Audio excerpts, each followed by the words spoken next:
In this CapCut Mobile tutorial, I'll show you how to create a bouncing pixelated text animation using the pixel bounce effect.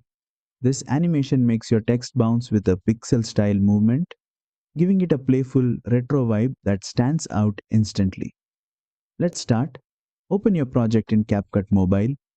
From the bottom toolbar, tap on text, then tap Add Text and type in your text.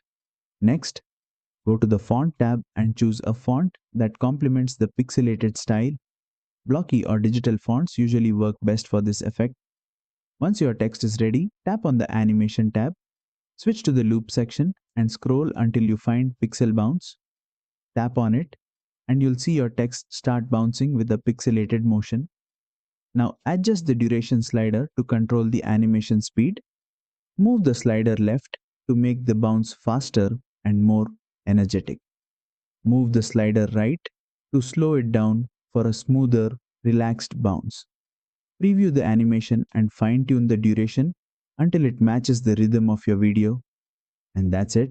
You've successfully added a bouncing pixelated text animation in CapCut Mobile.